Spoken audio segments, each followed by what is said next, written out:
Assalamualaikum warahmatullahi wabarakatuh. Perkenalkan, saya Sudarmin. Saya berasal dari jurusan Pendidikan Geografi, Fakultas Keguruan dan Ilmu Pendidikan. Pada kesempatan kali ini, saya akan menjelaskan tentang tenaga endogen dan tenaga eksogen, di mana dalam tenaga endogen, saya mengambil salah satu proses yaitu gempa bumi, sedangkan dalam tenaga eksogen, saya mengambil salah satu proses yaitu erosi. Berikut penjelasannya. Tenaga endogen ialah suatu tenaga yang berasal dari dalam bumi, yang mampu menggerakkan kerak bumi, baik kerak benua ataupun kerak samudra. Pada tenaga endogen ini saya mengambil satu proses yaitu gempa bumi. Gempa bumi adalah getaran atau getar-getar yang terjadi di permukaan bumi akibat pelepasan energi dari dalam secara tiba-tiba yang menciptakan gelombang seismik. Gempa bumi biasa disebabkan oleh pergerakan kerak benua atau lempeng bumi. Faktor-faktor yang menyebabkan terjadi gempa bumi yang pertama yaitu pergeseran lempeng bumi. Gempa bumi yang terjadi karena pergeseran lempeng bumi disebut sebagai gempa tektonik, yang termasuk salah satu penyebab gempa bumi yang paling sering ditemui. Yang kedua, letusan gunung berapi. Gempa bumi juga bisa terjadi karena adanya aktivitas pergerakan magma di dalam gunung berapi. Gempa seperti ini dapat menjadi gejala sebelum terjadinya letusan gunung berapi. Yang ketiga yaitu kejadian alam seperti tanah longsor. Fenomena alam seperti tanah longsor dan sebagainya bisa menyebabkan gempa bumi. Tetapi gempa yang disebabkan oleh faktor ini biasanya hanya berdampak kecil dari wilayah secukupnya atau wilayah cakupannya. Yang terakhir yaitu faktor non-alam. Campur tangan manusia juga bisa menyebabkan terjadinya gempa bumi, seperti menguji bahan peledak berkekuatan tinggi seperti bom atom atau hulu ledak hidrogen juga bisa memicu terjadinya gempa bumi. Jenis-jenis gempa bumi yaitu yang pertama, gempa bumi vulkanik. Gempa bumi vulkanik merupakan gempa yang berasal dari letusan gunung berapi.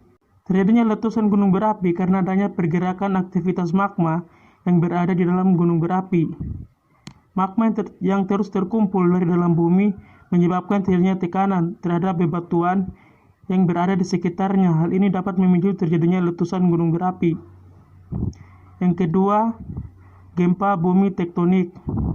Gempa bumi tektonik disebabkan oleh adanya aktivitas tektonik, yaitu pergeseran lempeng-lempeng tektonik secara mendadak yang mempunyai kekuatan dari yang sangat kecil hingga yang sangat besar.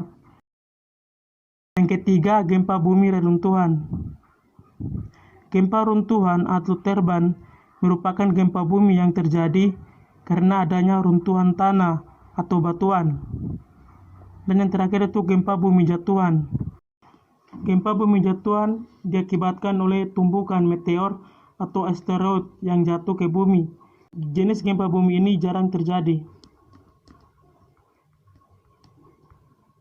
Yang kelima, gempa bumi buatan.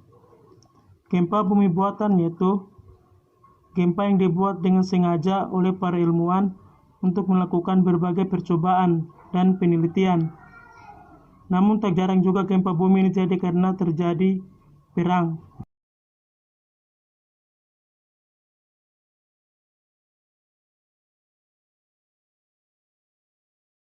Yang berikutnya yaitu tenaga eksogen. Tenaga eksogen ialah tenaga yang berasal dari dalam bumi yang sifatnya merusak atau merombak permukaan bumi yang sudah terbentuk oleh tenaga endogen. Dalam tenaga eksogen, saya mengambil salah satu proses yaitu erosi. Erosi adalah proses terlepasnya material padat seperti sedimen, tanah, batuan, dan partikel lain dari batuan induknya yang diakibatkan oleh air, angin, es, gaya gravitasi, atau organisme. Faktor yang menyebabkan terjadinya erosi yaitu yang pertama, hujan. Hujan merupakan salah satu faktor yang dapat mengakibatkan terjadinya erosi. Intensitas turunnya hujan menggambarkan jumlah dan volume curah hujan per satuan waktu. Yang kedua, tanah. Sifat-sifat yang dimiliki oleh tanah juga bisa menjadi penyebab terjadinya erosi. Apabila tanah memiliki tekstur yang kasar dan halus, maka tanah tersebut akan tahan terhadap erosi. Yang ketiga, lereng. Tingkat erosi yang terjadi pada lereng akan semakin meningkat apabila lereng semakin curam.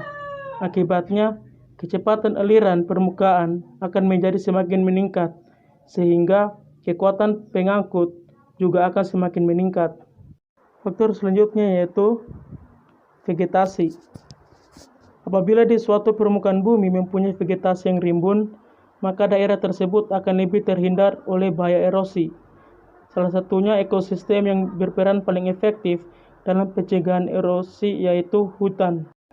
Dan yang terakhir yaitu manusia.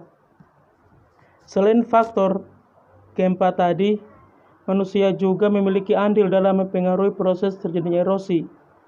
Manusia merupakan satu-satunya makhluk yang menghuni bumi yang tidak diberikan akal oleh Sang Pencipta, namun tidak semua manusia menggunakan akalnya untuk melakukan kebaikan, melainkan mereka juga merusak hutan, sehingga terjadilah erosi.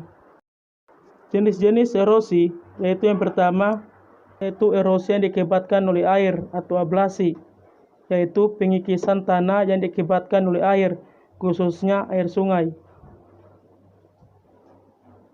Yang kedua, erosi yang diakibatkan oleh air laut atau abrasi, merupakan pengikisan tanah oleh bebatuan yang diakibatkan oleh air laut.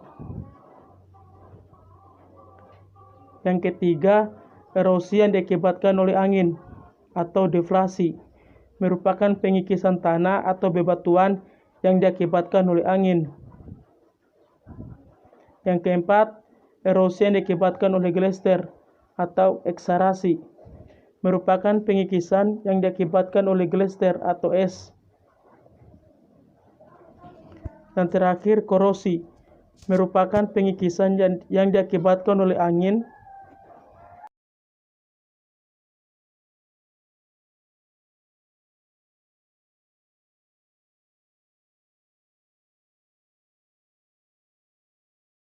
Oke, itulah penjelasan dari saya mengenai tenaga endogen dan tenaga eksogen. Semoga apa yang saya jelaskan tadi dapat bermanfaat bagi kita semua. Akhir kata saya ucapkan Assalamualaikum warahmatullahi wabarakatuh.